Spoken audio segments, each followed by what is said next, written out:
ಅಬ್ಬಬ್ಬ, rape ಕೇಸ್ನಿಂದ ಬಚಾವಾದ್ರೆ plan 2 ready. ನನಗೆ phone ಮಾಡಿ ಪ್ಲಾನ್ 2 ಅನ್ನ ಎಕ್ಸಿಕ್ಯೂಟ್ ಮಾಡ್ತೀನಿ ಅಂದ್ರು.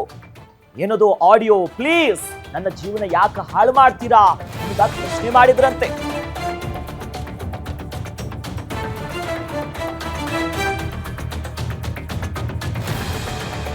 ಎಸ್, ಇನ್ನು ಕಾಲ್ ಮಾಡಿ ಮಡೆನೂರು ಮನುಗೆ ಪ್ಲಾನ್ 2 ಅನ್ನ ಎಕ್ಸಿಕ್ಯೂಟ್ ಮಾಡ್ತೀನಿ ಅಂದ್ರಂತೆ.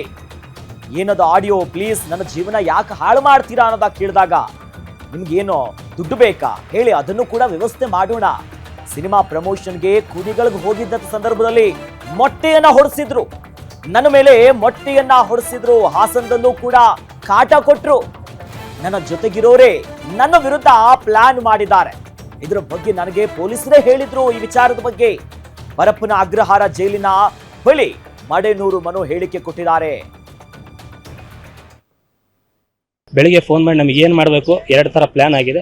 ನೀನು ರೇಪ್ ಅನ್ನೋದ್ರಲ್ಲಿ ಏನಾದರೂ ಬದುಕಿಸ್ಕೊಂಡ್ರೆ ಇನ್ನೊಂದು ನಾವು ರೆಡಿ ಮಾಡಿದ್ದೀವಿ, ಅದು ಹೆಂಗೆ ನೋಡೋಣ ಅಂತ ಅಂದರು. ಅದು ಯಾರು ಜೈಲಿಗೆ ಬಂದ್ಮೇಲೆ ಆಡಿಯೋ ಬಂದಿದ್ದು? ಹ್ಞೂ ಸರ್, ಅದೇ. ಹಾಗಾದ್ರೆ ನಿಮ್ಗೆ ಜೈಲಿಗೆ ಬಂದ್ಮೇಲೆ ಫೋನ್ ಮಾಡಿದ್ರಾ? ಇಲ್ಲ ಮುಂಚೆನೇ ಒಂದು ಹೇಳಿದ್ರು, ಹಿಂಟ್ ಕೊಟ್ಟಿದ್ರು 3 ಜನ. ನಾನು ಇಷ್ಟೆಲ್ಲ ಯಾಕೆ ಮಾಡ್ತಿದ್ರು? ಅದೇನು ಆಡಿಯೋ ಏನು ಕೊಡಿ ಹೋಗ್ಲಿ, ನಿಮ್ಗೆ ಏನು ದುಡ್ಡು ಬೇಕಾ ಹೇಳಿ, ಏನೋ ಒಂದು ಮಾಡ್ಸೋಣ ಪ್ಲೀಸ್, ಹಿಂಗೆ ಯಾಕೆ ನನ್ನ ಜೀವನ ಹಾಳು ಮಾಡ್ತೀರಾ ಪ್ಲೀಸ್ ಅಂತ.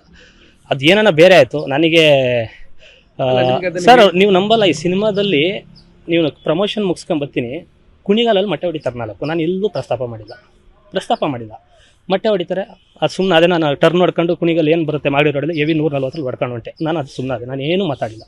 ಅದು ಮಗು ನಾನು ಯಾವುದೂ ಹೇಳ್ಕೊಂಡಿಲ್ಲ ಸರ್. ಇದೆಲ್ಲ ಏನೋ ಒಂದು ದೊಡ್ಡ ಗೊತ್ತಿಲ್ಲ ಸರ್. ಏನು ಪ್ರಮೋಷನ್ ನೋಡಿ, ಹಾಸನದಲ್ಲಿ ಪ್ರಮೋಷನ್ ಮಾಡಿದೆ, ಬಸ್ ಸ್ಟ್ಯಾಂಡಲ್ಲಿ ಮಾತಾಡ್ತೀನಿ.